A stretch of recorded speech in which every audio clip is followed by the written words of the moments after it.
संध्या पिलाने महासुता महांती तुम स्वागत करुच्ची आम A1 ब्लूम एजुकेशन चैनल को पिलाने आम या पूर्व क्लास रे तुम पढ़ी कौन सप्तम श्रेणी जो पंचम अध्याय थिला आमर बालवृद्ध तार आम पद्यटा संपूर्ण आलोचना करदे दीटा पार्ट तुम मैंने पिलाने प्लेलिस्ट जाकि चेक कर आज आम तार प्रश्न उत्तर आलोचना करवा तो पिलाने तुम पाखे जब किसी PDF अच्छी या बही अच्छी तुम से प्रश्न देखिपर ना प्रश्न गुड़ा पढ़ी उत्तर कहबी तुम से गुड़िक नोट कर ठीक अच्छे। चलो देखा आम तुम पाठर अच्छी आस बर्तमान आम निम्न दि जाइए कार्य गुड़ी मिलमिशि करवा मुझा बुझी करे अच्छे निम्न दि जाइए प्रश्नर ठीक उत्तर पाखरे तारा चिन्ह दियो। एक नंबर अच्छी बालवृद्ध कविताटी क्यों सिद्धू साधकों विषय रे कहुई तुम ऑप्शन अच्छी अशोक गौतम बुद्ध महावीर जैन वाल्मीकि तो क्या विषय आम बालवृद्ध कवितार कहुई आमर कहुई गौतम बुद्ध विषय ठीक अच्छे। तापर 2 नंबर अच्छी कवितार आहत पक्षीर कहानी को केउ उद्देश्य रे निया जायछि ऑप्शन रे अच्छी निर्दोष पक्षी प्रति शिकारीर क्रूर भाव को सूचाइबा करुणा और हिंसा मध्य संघर्ष दर्शाइबा मित्रता और निष्ठार महत् भावना जागृत कराइबा शिकारीर स्थिर दृष्टि कथा दर्शाइबा। तो आमर उत्तर कौन हम उत्तर हम आमर देख ये करुणा और हिंसा मध्य संघर्ष दर्शाइबा ता पाखे आम तार चिन्ह देबा ठीक अच्छे। 1 नंबर आमर कौन थिला उत्तर गौतम बुद्ध पाखे आम एमती स्टार चिन्ह देबा ठीक अच्छे। तापर आमर कौन अच्छे आस आम मेल करवा कौन दिखाई प्रश्न तुम निम्न क स्तंभ व्यक्ति विशेषकर नाम दि जाइए ख स्तंभ से उक्ति रही आस क स्तंभ को ख स्तंभ सहित मिलाइबा है देखा पिला माने आमे पूर्व परीक्षा आमे कौन करछे क स्तंभ जो नाम गुड़ा रखी आम से गुड़ा लिखि देछे ख स्तंभ 1 2 3 4 कर देछे काहे करछे एथिरे बड़ लंबा वाक्य अछि जोटा कि धरिबनी मु पढी देबी तमे से अनुसार गाड़ी आनी कि जोड़िबो ठीक अछि। तमे देखिबा हमर कुमार अछि क्योंकि हमर उत्तर ख स्तंभ 3 नंबर तो देखिबा ख स्तंभ 3 नंबर कौन अछि किए रे दारुण किए कुमार आमर कौन कही किए रे दारुण किए कुमार टी किए आमर गौतम ठीक अच्छे।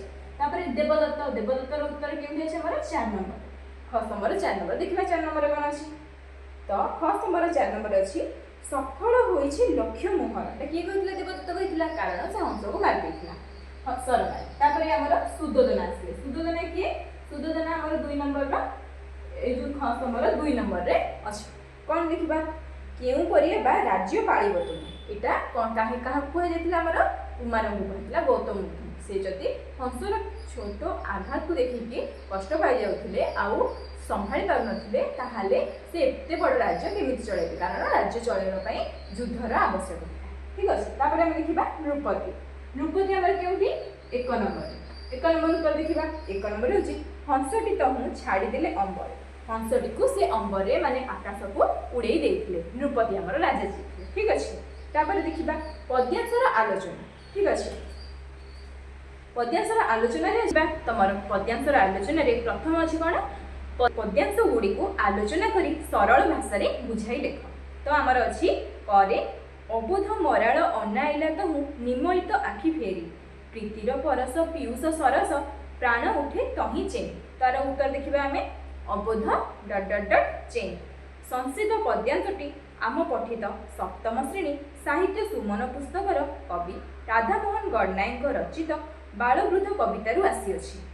एही प्रसंग रे कवि गौतम बुद्धंक स्नेहभरा स्पर्श रे आहत हंसटी किपरि नूतन जीवन पाइला ताहार एक मार्मिक चित्र प्रदान करिछन्ति। तापर देखिबा आ गोटे पैराग्राफ रे राज्य उद्यान रे ध्यानमग्न होइथिबा कुमार गौतमंक सम्मुख रे एक सरबिद्ध हंस आसी पड़िला दयालु गौतम हंस देहरु सरटी को काढ़ी तार क्षत पोछि पानी पियाइले केउंठी पानी पियाइथिले झरर गौतमंक स्नेहपूर्ण सेवा और आउंसिबा फल रे मृत्युमुखरु थिबा अबोध हंसटी निजर बंद आखि खोली चाहिला कविंक भाषा रे गौतमंकर सेही प्रेमर स्पर्श हंस पाई अमृत बा पीयूष सदृश थिला जहाँ तार क्रांत प्राण रे नूतन शक्ति भरीदेला प्रकृत रे हिंसा अपेक्षा स्नेह और सेवा जे जीवन दान करिवार अधिक शक्तिशाली ଏଠାରେ ତାହା ହିଁ ପ୍ରତିପାଦନ କରାଯାଇଛି। ଠିକ୍ ଅଛି। ତାପରେ କ'ଣ ଅଛି? ଦିଅ ଏବେ ଭାଇ ହଂସ ମୁହଁର, ଚାଲ ଏବେ ଯିବା ଚାଲ, ନିର୍ଜନ ଏଇ ଉଦ୍ୟାନେ ବସି କାହିଁକି କାଟୁଛ କାଳ। ତ ତାର ଆମେ ଉତ୍ତର ଦେଖିବା। ଦିଅ ଡଟ୍ ଡଟ୍ ଡଟ୍ କାଳ। ସଂଶିତ ପଦ୍ୟାଂଶଟି ଆମ ପଠିତ ସପ୍ତମ ଶ୍ରେଣୀ ସାହିତ୍ୟ ସୁମନ ପୁସ୍ତକର କବି ରାଧାମୋହନ ଗଡ଼ନାୟକଙ୍କ ରଚିତ ବାଳବୃଦ୍ଧ କବିତାରୁ ଆସିଅଛି। ଏହି ପ୍ରସଙ୍ଗରେ ଶିକାରୀ ଦେବଦତ୍ତ କୁମାର ଗୌତମଙ୍କୁ ହଂସଟି ଫେରାଇ ଦେବା ପାଇଁ ଯେଉଁ ଦାବି କରିଛନ୍ତି ତାହା ବର୍ଣ୍ଣନା କରାଯାଇଛି। ଆଉ ଗୋଟେ ପାରାଗ୍ରାଫ ଆରମ୍ଭ କରିବା। ଲେଖିବା, କୁମାର ଗୌତମ ଉଦ୍ୟାନରେ ଆହତ ହଂସର ସେବା କରୁଥିବା ସମୟରେ ହଠାତ୍ ସେଠାରେ ଦେବଦତ୍ତ ଧନୁଶର ଧରି ପହଞ୍ଚିଗଲେ। ନିଜ ଲକ୍ଷ୍ୟ ସଫଳ ହୋଇଥିବାରୁ ସେ ଅତି ଗର୍ବର ସହିତ କହିଲେ ଯେ ଏହି ହଂସଟିକୁ ସେ ସର ମାରି ଶିକାର କରିଛନ୍ତି, ତେଣୁ ହଂସଟି ତାଙ୍କର। ସେ ଗୌତମଙ୍କୁ ଭାଇ ବୋଲି ସମ୍ବୋଧନ କରି କହିଛନ୍ତି ଯେ ଏହି ନିର୍ଜନ ବଗିଚାରେ ଅଯଥା ସମୟ ନଷ୍ଟ ନ କରି ହଂସଟିକୁ ତାଙ୍କୁ ତୁରନ୍ତ ଫେରାଇ ଦିଅନ୍ତୁ, ଯାହାଫଳରେ ସେ ସେଠାରୁ ଯାଇପାରିବେ। ଏଠାରେ ଦେବଦତ୍ତଙ୍କର ଜଣେ କଠୋର ଶିକାରୀ ମନୋଭାବ ଏବଂ ଜୀବ ପ୍ରତି ଥିବା ନିର୍ଦ୍ଦୟତା ସ୍ପଷ୍ଟ ଭାବରେ ପ୍ରକାଶ ପାଇଛି। ତାପରେ ଦେଖିବା, ଗରେ ଅଛି ପ୍ରଶ୍ନ, ନ ରହିବ ତହିଁ ହିଂସା ସମର, ହତ୍ୟା ରକତପାତ, ମୈତ୍ରୀ ପ୍ରୀତିର ଶାନ୍ତି ବ୍ୟଥିରେ ପ୍ରଜା ହେବେ ଆତଜାତ। ତାର ଆମେ ଉତ୍ତର ଦେଖିବା। ସେ ତ ପଦ୍ୟାଂଶଟି ଆମ ପଠିତ ସପ୍ତମ ଶ୍ରେଣୀ ସାହିତ୍ୟ ସୁମନ ପୁସ୍ତକର କବି ରାଧାମୋହନ ଗଡ଼ନାୟକଙ୍କ ରଚିତ ବାଳବୃଦ୍ଧ କବିତାରୁ ଆସିଅଛି। ଏଠାରେ କୁମାର ଗୌତମ ଭବିଷ୍ୟତର ଯିଏ ବୃଦ୍ଧ ହୋଇଥିଲେ, ନିଜର ଭବିଷ୍ୟତ ରାଜ୍ୟ ପରିକଳ୍ପନା ଓ ଅହିଂସାର ଆଦର୍ଶ ସମ୍ପର୍କରେ ବର୍ଣ୍ଣନା କରିଛନ୍ତି। ଆଉ ଗୋଟେ ପାରା ଲେଖିବା, ହଂସଟିର ଜୀବନ ରକ୍ଷା କରିବା ପରେ ଯେତେବେଳେ ପିତା ସୁଦୋଦନା ତାଙ୍କୁ ଜଣେ ନରପତି ଭାବରେ ରାଜ୍ୟ ଶାସନର କଠୋରତା ଓ ଯୁଦ୍ଧ ସମ୍ପର୍କରେ ବୁଝାଇଲେ, ଗୌତମ ତାଙ୍କର ଉତ୍ତର ରଖିଥିଲେ। ସେ କହିଲେ ଯେ ସେ ପାରମ୍ପରିକ ହିଂସାବାଦୀ ରାଜ୍ୟର ନରପତି ହେବେ ନାହିଁ। ସେ ଏପରି ଏକ ନୂତନ ରାଜ୍ୟ ଗଠନ କରିବେ ଯେଉଁଠାରେ ଯୁଦ୍ଧ, ହତ୍ୟା କିମ୍ବା ରକ୍ତପାତର କୌଣସି ସ୍ଥାନ ନଥିବ। ସେହି ରାଜ୍ୟର ଶାନ୍ତିପୂର୍ଣ୍ଣ ପଥରେ ପ୍ରଜାମାନେ କେବଳ ବନ୍ଧୁତା, ମୈତ୍ରୀ ଓ ଭଲ ପାଇବା ବା ପ୍ରୀତି ସହିତ ଚଳପ୍ରଚଳ କରିବେ। ଆଉ କ'ଣ କହିଛନ୍ତି? ଏହି ପଦ୍ୟାଂଶଟିରେ କୁମାର ଗୌତମଙ୍କ ହୃଦୟରେ ଥିବା ବିଶ୍ୱ ଶାନ୍ତି ଓ ଅହିଂସାର ମହାନ ଭାବଧାରାକୁ ସୂଚାଇଥାଏ, ଯାହା ପରବର୍ତ୍ତୀ ସମୟରେ ତାଙ୍କୁ ବୁଦ୍ଧ ଭାବରେ ପ୍ରତିଷ୍ଠିତ କରିଥିଲା। ଠିକ୍ ଅଛି। ତାପରେ ଦେଖିବା ତାପର ପ୍ରଶ୍ନ। ତାପରେ ତମର ଅଛି ବୁଝି ବିଚାରି କରିବା ପାଇଁ। କବିତାକୁ ପୁଣି ଥରେ ପଢ଼, ବୁଝି ବିଚାରି ଲେଖ। ପରେ ଅଛି, ତୁମ ବିଚାରରେ କବିତାର ଯେଉଁ ପଦ ମହତ୍ତ୍ୱପୂର୍ଣ୍ଣ ଓ କାହିଁକି ଲେଖ। କେଉଁ ପଦଟି ମହତ୍ତ୍ୱପୂର୍ଣ୍ଣ ଓ କାହିଁକି ଲେଖ। ଉତ୍ତର ଆମେ ଲେଖିବା, ମୋ ବିଚାରରେ କବିତାର ମହତ୍ତ୍ୱପୂର୍ଣ୍ଣ ପଦ ହେଉଛି, ପ୍ରାଣଟି ଯାହାର ନେଉଥିଲ ତୁମେ, ମୁଁ ରଖିଛି ତାହାର ପ୍ରାଣ। ହଂସଟି ତୁମର ନୁହଁ କଦାପି, ହଂସ ହିଁ ମୋର ଜାଣ। କାରଣ ଏହା ପ୍ରତିପାଦିତ କରେ ଯେ ମାରିବା ଲୋକ ଅପେକ୍ଷା ରକ୍ଷା କରିବା ଲୋକର ଅଧିକାର ଅଧିକ। ଏହା ଅହିଂସା ଓ ଜୀବ ପ୍ରତି ଦୟାର ଶ୍ରେଷ୍ଠତାକୁ ଦର୍ଶାଏ। ତାପରେ ଅଛି, ପରିଶେଷରେ ହଂସଟି କାହାର ବୋଲି ପ୍ରମାଣିତ ହେଲା, ସେହି ପଦ୍ୟାଂଶଟି ଲେଖ। ଲେଖିବା ଉତ୍ତର, ହଂସ ନୁହଁଇ ଦେବଦତ୍ତର, ହଂସ ନୁହଁଇ ମୋର। ନୀଳ ଆକାଶର ମୁକ୍ତ ଚାରିଏ, ଲଭୁ ସେ ଆକାଶ କୋଳ। ଠିକ୍ ଅଛି। ଏହି ପଦ୍ୟାଂଶରୁ ଜଣାଗଲା ଯେ ପରିଶେଷରେ ହଂସଟି ନୀଳ ଆକାଶର ବୋଲି ପ୍ରମାଣିତ ହେଲା। ଠିକ୍ ଅଛି। ତାପରେ ଦେଖିବା ଗ ନମ୍ବର ପ୍ରଶ୍ନ। ରାଜା ପୁତ୍ର ଗୌତମଙ୍କୁ ଅଥୟ ହେବାର କାରଣ ପଚାରିଲେ କାହିଁକି। ଉତ୍ତର ଲେଖିବା, ରାଜା ଦେଖିଲେ ଯେ କୁମାର ଗୌତମ ଏକ ସାଧାରଣ ଆହତ ହଂସ ପାଇଁ ଅତ୍ୟଧିକ ବ୍ୟସ୍ତ ଓ ଅସ୍ଥିର ହେଉଛନ୍ତି। ଭବିଷ୍ୟତରେ ଜଣେ ନରପାଳ ଭାବେ ଗୌତମ କିପରି ଯୁଦ୍ଧ ଓ ରକ୍ତପାତ ଭରା ରାଜ୍ୟ ଶାସନ ପରିଚାଳନା କରିବେ, ସେହି ଚିନ୍ତାରେ ସେ ଗୌତମଙ୍କୁ ଅଥୟ ହେବାର କାରଣ ପଚାରିଛନ୍ତି। ଅପର ପ୍ରଶ୍ନ ଅଛି, ଯଦି ତୁମେ ବଗିଚାରେ ଥାଆନ୍ତ ତେବେ ଆହତ ହଂସକୁ ସହାୟତା କରିବା ପାଇଁ କ'ଣ କରିଥାନ୍ତ। ଉତ୍ତର ଲେଖିବା, ଯଦି ମୁଁ ସେଦିନ ବଗିଚାରେ ଥାଆନ୍ତି ତେବେ କୁମାର ଗୌତମଙ୍କ ପରି ଆହତ ହଂସଟିକୁ ସ୍ନେହରେ କୋଳକୁ ଟେକି ନେଇଥାନ୍ତି, ତା ଦେହରୁ ସରଟିକୁ କାଢ଼ି କ୍ଷତ ସ୍ଥାନ ପୋଛି ତାକୁ ଜଳ ପିଆଇ ତାର ଜୀବନ ରକ୍ଷା କରିବାକୁ ଚେଷ୍ଟା କରିଥାନ୍ତି। ତାପରେ ମନେ ଅଛି, କବିତାରେ ଦୁଇ ଭାଇଙ୍କ ମଧ୍ୟରେ ହୋଇଥିବା କଥାବାର୍ତ୍ତାରୁ କ'ଣ ସବୁ ସୂଚନା ମିଳେ। ଲେଖିବ ଉତ୍ତର, दुई भाई मध्य होइथिबा कथबार्तारू जणागला जे देवदत्तଙ୍କ कठोर शिकारी मनोभाव एवं गौतमଙ୍କ कोमल हृदय और जीव प्रति दया भावर सूचना मिले। एथिसह मारिबा लोक अपेक्षा रक्षाकर्तार अधिकार अधिक यह प्रमाणित हुए। तापर देखिबा हमर तापर प्रश्न अछि तमरो तापर अछि अनुमान और कल्पना। ठीक अछि, सांग मानक सहित मिसी आलोचना कर। बगीचारे बालक वृद्ध आहत हंसटीर उद्धार करिनथिले कोन होइथांता? आमे उत्तर लिखिबा जदि जदि बालक वृद्ध आहत हंसटीर उद्धार करिनथांते तेबे अत्यधिक रक्तपात और जंत्रणा जोगु हंसटीर मृत्यु हो जाइथांता।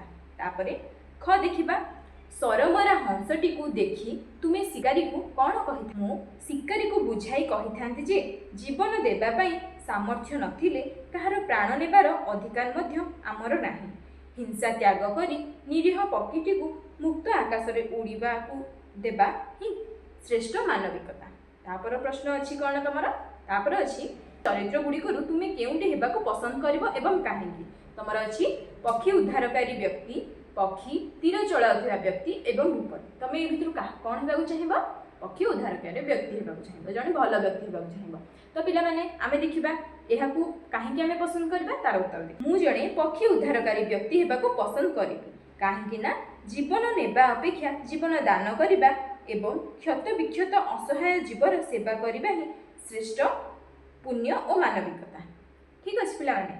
तापर आमे देखिबा शब्द सहित शब्द मिसाई। आमे पिला माने देखिबा शब्द सहित शब्द मिसाइबा। निम्न रे दिया जायथिबा प्रश्न गुडीकर गद्य रूप लेख। पिला माने गद्य रूप कोन? गद्य होची आमे गद्य रे व्यवहार करबा आ पद्य माने कोन? पद्य रे व्यवहार करिया। तो गद्य पद्य कोन? पद्य होची हमर कविता आ गद्य होची आमे जे गुडा गप रहउची, भ्रमण कहानी रहउची, उपन्यास रहउची आउ हमर जो छोट छोट कहानी रहउची, आत्मजीवन रहउची, सेही गुडी को होची गद्य विभाग। ठीक अछि, गल्प विभागटा होची हमर गद्य विभाग। तो आमे गद्य रे आमे एटा जेतु गोटे कविता, तो कविता रे के शब्द व्यवहार होची आमे ताको गद्य रे माने गद्य रे देखिबा गद्य रे व्यवहार केमिति होची। ठीक अछि, गद्य रूप ताको देखिबा। पद्य रूप ये आ तमे गद्य रूप देखिबा। तो देखिबा हमर कोन अछि पिरती। पिरती रा कोन हबो? प्रीति। मौन मौन आउ कोन अछि पराण जहार हबो हमर प्राण। ठीक अछि, ध्यान ध्यान, परस स्पर्श, गौरव गर्व। ए गुडे को हेउची पिला माने तारा होची गद्य रूप। आ ए गुडी को कोन हैला हमर पद्य रूप, जहा कि हमर कविता रे व्यवहार होई सारिछि। आ गद्य रे व्यवहार हैले हमर कोन से गुटे गल्प रे हो गद्य रे हमर व्यवहार होय। ठीक अछि, एई परिका शब्द यदि पिरती कथा कहबे त प्रीति व्यवहार हबो। एठी पिरती लेखा हबन कारण पिरती होची पद्यात्मक शब्द। ठीक अछि, तापर देखिबा स्तंभ मिलन पिला माने कोन अछि आमे पढिबा आ एठी 1 2 3 4 5 करके आमे जेमति लिखि जे पूर्व परीक्षा आमे सेमति एठी गार पडी टांकी जोडी। ठीक अछि, पढ। तो हमर कोन अछि रोहिणी तटिनी बही जाउथिला। क स्तंभर 1 नंबर अछि। तो 1 नंबर उत्तर हमर केउठी अछि पिला माने? 1 नंबर उत्तर अछि हमर 4 नंबर पाखे। देखो ख स्तंभर 4 नंबर आमे टाणी जे। तो 4 नंबर कोन अछि देखिबा अस्पृष्ट कला भाष। रोहिणी तटिनी बही जाउथिला अस्पृष्ट कल भाषी। ठीक अछि, तापर कोन अछि 2 नंबर रे चुत तरु तळे नीरव मौनी। कोन हबो तापर पद? बसिथिले गौतम। किए बसिथिले? हमर चुत तरु माने आंबा गछ तळे किए बसिथिले? हमर गौतम बुद्ध बसिथिले। तापर 3 नंबर अछि ध्यान भांगी भाळिले कुमार। 3 नंबर हमर उत्तर केउठी अछि? 5 नंबर रे। तो देखिया 5 नंबर रे कोन अछि? 5 नंबर रे अछि तुमर दारुण किए कहिथिले? एटा गौतम बुद्ध कहिथिले तां ध्यान भांगिबा परे। तापरे हमर 4 नंबर रे अछि उत्तरीय रे लहु पोछि देले। किए पोछि देला परे कोन करथिले से? लहु पोछि देई 4 नंबर उत्तर हमर 2 नंबर रे अछि। कोन अछि? पियाइले झर जल। झरणा जल को पियाइ दिले काहाको? हंस। तापरे अछि 5 नंबर रे हंस तुमर नुहई कदापि।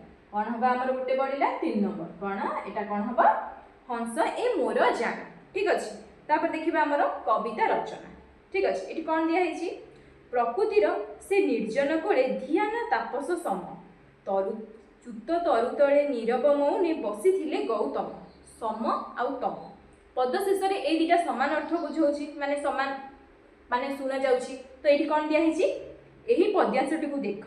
एही परि संपूर्ण कविता रे अनेक स्थान रे समतान विशिष्ट शब्द यथा सम तम परि आउ केतेक शब्द रहिछि।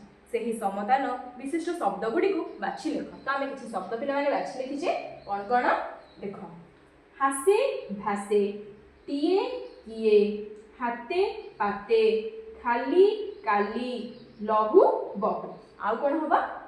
ମମ ତମ ହଳେ ତଳେ ସର କର ପାତ ଜାତ ପାତେ ଘାତେ। ତ ପିଲାମାନେ ଏଇଗୁଡ଼ା ଦେଖ ମ ମ ଳ ଳ ର ର ତ ତ ତେ ତେ ହୁ ହୁ ଲୁ ଲି ଲି ତେ ତେ ଏ ସେ ସେ। ତ ଶେଷ ଗୁଡ଼ିକ କ'ଣ ଆମର ରହୁଛି? ସମାନ ରହୁଛି। ସେଥିପାଇଁ ଆକୁ କ'ଣ କୁହାଯାଏ? ସମତାନ ଶବ୍ଦ। ଠିକ୍ ଅଛି ପିଲାମାନେ। ତ ଆମେ କିଛିଟା ସମତାନ ଶବ୍ଦ ଲେଖିଦେଲେ। ତାପରେ ଦେଖିବା କ'ଣ ଅଛି। ଧ୍ୟାନ ଦେଲେ ଜାଣିପାରିବା ଯେପରି ଦୁଇ ଭାଇଙ୍କ ମଧ୍ୟରେ କଥାବାର୍ତ୍ତାକୁ କଥୋପକଥନ ଶୈଳୀ କୁହାଯାଏ, ସେହିପରି ପ୍ରକୃତିର ବିଭିନ୍ନ ଦୃଶ୍ୟ ବର୍ଣ୍ଣନାକୁ ବର୍ଣ୍ଣନାତ୍ମକ ଶୈଳୀ ବୋଲି କୁହାଯାଏ। ଆସ ସାଙ୍ଗମାନଙ୍କ ସହିତ ଆଲୋଚନା କରି ଉପରଲିଖିତ ଦୁଇଟି ଶୈଳୀକୁ ପଦ୍ୟରୁ ବାଛି ଲେଖିବା। ତ ପଦ୍ୟରୁ ଆମେ ଦୁଇଟା ଶୈଳୀ ବାଛି ଲେଖିବା। କ'ଣ କ'ଣ ଶୈଳୀ? କଥାବାର୍ତ୍ତା ହେଉଥିବା ଶୈଳୀକୁ କ'ଣ? କଥୋପକଥନ ଶୈଳୀ। ଆଉ ପ୍ରକୃତିର ବର୍ଣ୍ଣନା ଅର୍ଥାତ୍ ଯେଉଁ ଉପବର୍ଣ୍ଣର ଆଉ ଅରଣ୍ୟର ବର୍ଣ୍ଣନା ହେଇଛି ତାହାକୁ ଆମେ କ'ଣ କହିବା? ପ୍ରକୃତିର ବର୍ଣ୍ଣନା। ତ ଆମେ ତାର ଦୁଇଟା ପଂକ୍ତି ଆମେ ଲେଖିବା। କ'ଣ କ'ଣ ଲେଖିବା? କିଛି ପଦ ଆମେ ଗ୍ରହଣ କରିବା। ଲେଖିବା କଥୋପକଥନ ଶୈଳୀରେ। ଦିଅ ଏବେ ଭାଇ ହଂସ ମୋହର ଚାଲ ଏବେ ଯିବା ଚାଲ ନିର୍ଜନ ଏଇ ଉଦ୍ୟାନେ ବସି କାହିଁକି କାଟୁଛ କାଳ। ଏଇଟା ଗୋଟେ କଥୋପକଥନ ଶୈଳୀ। ସେ ଭାଇ ବୋଲି ସମ୍ବୋଧନ କରିକି କହିଛନ୍ତି। ଆଉ କ'ଣ ଅଛି? କୁମାର ବୋଇଲେ ବିନୟ ବଚନେ ଆହା କେଡ଼େ କୌତୂହଳେ ପକ୍ଷୀ ମେଲି ଏ ଉଡ଼ି ଯାଉଥିଲା ମୁକ୍ତ ଗଗନ ତଳେ। ଆଉ କ'ଣ ଅଛି? ନିରୀହ ପକ୍ଷୀ କି ଅବା ତୁମର କରିଥିଲା ଅପରାଧ ଜାଣୁ ଜାଣୁ ତୁମେ କାହିଁ ପାଇଁ ଭଲା ସାଧିଲ ତାହାର ବାଦ। ଏଇଟା ବି ମଧ୍ୟ କଥୋପକଥନ ଶୈଳୀ। ତାପରେ ଆମେ ଦେଖିବା ବର୍ଣ୍ଣନାତ୍ମକ ଶୈଳୀ, ମାନେ ଆମର ପ୍ରକୃତିର ଯେଉଁ ବର୍ଣ୍ଣନା ରହିଛି। କ'ଣ ଦେଖିବା? ରାଜ ଉପବନ ହସି ଉଠୁଥିଲା ସୂର୍ଯ୍ୟ ଆଲୋକ ହାସେ ରୋହିଣୀ ତଟିନୀ ବହି ଯାଉଥିଲା ଅସ୍ପଷ୍ଟ କଳ ଭାସେ ପ୍ରକୃତିର ସେ ନିର୍ଜନ କୋଳେ ଧିଆନି ତାପସ ସମ ଚ୍ୟୁତ ତରୁ ତଳେ ନୀରବ ମୌନେ ବସିଥିଲେ ଗୌତମ। ତ ଏଇଠି ଆମର ରାଜ ଉପବନର ବର୍ଣ୍ଣନା ହେବା ସହିତ ନଦୀ ତଟର ମଧ୍ୟ ବର୍ଣ୍ଣନା ରହିଛି, ପ୍ରକୃତିର ବର୍ଣ୍ଣନା ରହିଛି, ଗଛଲତାର ମଧ୍ୟ ବର୍ଣ୍ଣନା ରହିଛି। ତ ଏଇଠି କ'ଣ ହେଲା? ବର୍ଣ୍ଣନାତ୍ମକ ଶୈଳୀ। ଠିକ୍ ଅଛି। ତାପରେ ଦେଖିବା କ'ଣ ପ୍ରଶ୍ନ ଅଛି। ଏହି କବିତାକୁ ପୁଣି ଥରେ ପଢ଼ ଓ ନିଜ ସାଙ୍ଗସାଥୀଙ୍କ ସହିତ ମିଶି ପଦ୍ୟାଂଶ ଗୁଡ଼ିକର ବିଶେଷତ୍ୱ ସୂଚୀପତ୍ର ତିଆରି କରି ନିଜ ଶ୍ରେଣୀରେ ଉପସ୍ଥାପନା କର। ପଦ୍ୟାଂଶ ଗୁଡ଼ିକର ବିଶେଷତ୍ୱ ସୂଚୀ। ତ ଆମେ এই পদ্যাংশটিরে আমি কিছুটা বিশেষত্ব দেখিবা। কোন কোন লিখিবা? পদ্যাংশ গুড়িকর বিশেষত্ব। এটি পিলাମାନେ দেখো কোন? রাজ্য উপবনর বর্ণনা রয়েছে, যাহাকি আমার প্রকৃতি বর্ণনা হেউছি। পদ গুড়িকর শেষ শব্দর ধ্বনির সমানতা রয়েছে, যাহাকি আমার এইভাবে শব্দ রহিলে সমতান শব্দ রয়েছে। তারপরে গৌতম হংসটির দেহরু বহুথিবা রক্তକୁ ପୋଛିବାର ବର୍ଣ୍ଣନା ରହିଛି। ଆଉ କ'ଣ ରହିଛି? ରାଜା ସୁଦୋଧନ ହଂସଟିକୁ ଉଡ଼ାଇ ଦେବାର ବର୍ଣ୍ଣନା ରହିଛି।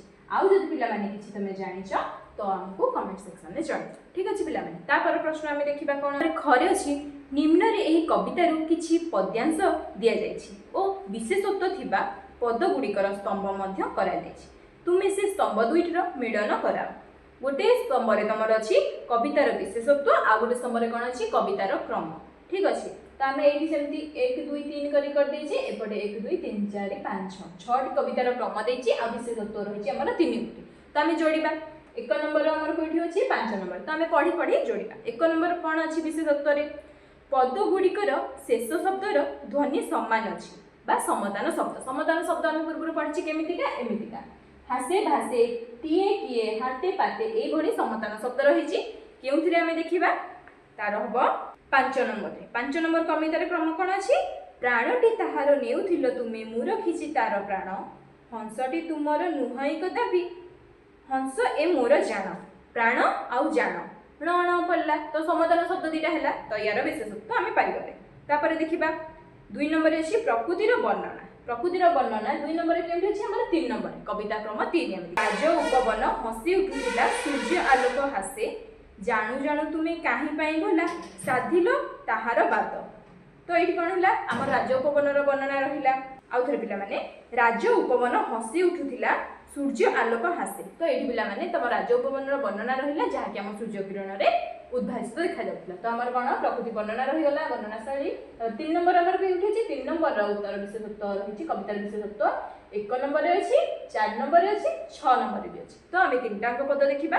1 ନମ୍ବର ପଦ ହେଲା କୁମାର ବୋଇଲେ ବିନୟ ବଚନେ ଆହା କେଡ଼େ କୁତୁହଳେ कथोपकथन दि जाइए। 3 नंबर विशेषत्व कौन आम अच्छी कथोपकथन दि जाइए कथोपकथन शैली। तो कौन अच्छी कुमार बोइले विनय वचने आहा केड़े कौतूहले यहाँ आमर 1 नंबर कवितार क्रम। तापर 4 नंबर जानू जानू तुमे कहीं भला साधिल ताहार बात यहाँ भी कथोपकथन शैली। आउ गोटे कौन निर्जन यही उद्यान बसी कहीं काटुच काल यहाँ किए कही देवदत्त कही यहाँ कथोपकथन शैली गला। ठीक अच्छे कवितार विशेषत्व अनुजाई आम कवितार क्रम देखीदे। तापर प्रश्न अच्छे तुम कौन रूप परिवर्तन। ठीक अच्छे देखा रूप परिवर्तन। निरीह पक्षी की अबा तुमर करिथिला अपराध जानू जानू तुमे कहीं भला साधिल ताहार बाद। कवितार यह पदगुड़िक रूप बदलाई निम्न प्रकार लेखा जाई पारे। सरल पक्षीटी तुमर कि अपराध करिथिला जे तुमे ताकू हत्या करिबा पई पछेइल नाही। एबे तुमे मध्य पदरु जे कोनोसी एक पद को नहीं अनुच्छेद रूप में लेख। तो आम लिखा अति साधारण चित्र देखी अथय हेउछ खाली केउ परी अबा नरपाल होई राज्य पालिब काली।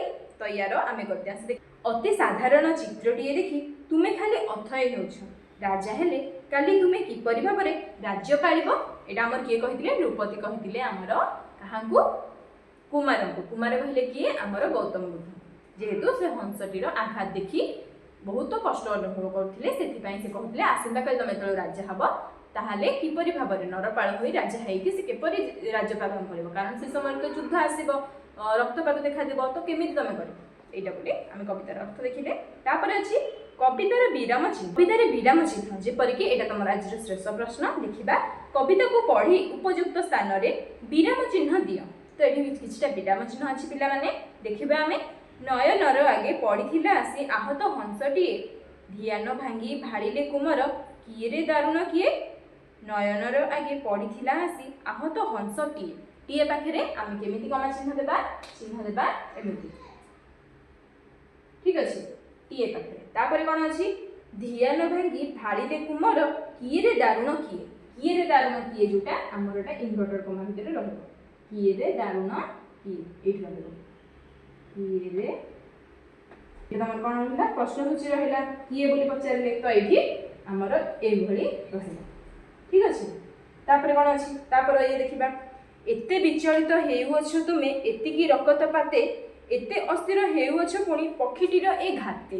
तो आम देखा तार तार आम रहिबो एते विचलित हेउछ तुमे एते उपरे आमर एमती रहिबो एते पाखरे डट डट माने जहां आमर अछि कविता रे हेउछ तुमे एतिकी रकत पाते ए तळे रहिबो जो रकत पाते पाते पाखरे आमर एटी कमा रहिबो आ गोटे। ठीक अच्छे तापर कौन तापर अछि एते अस्थिर हेउछ पुणी पक्षीटीर ए घाते तापर ए जो घाते रहिला घाते पाखरे आमर पूर्णच्छेद रहिबो।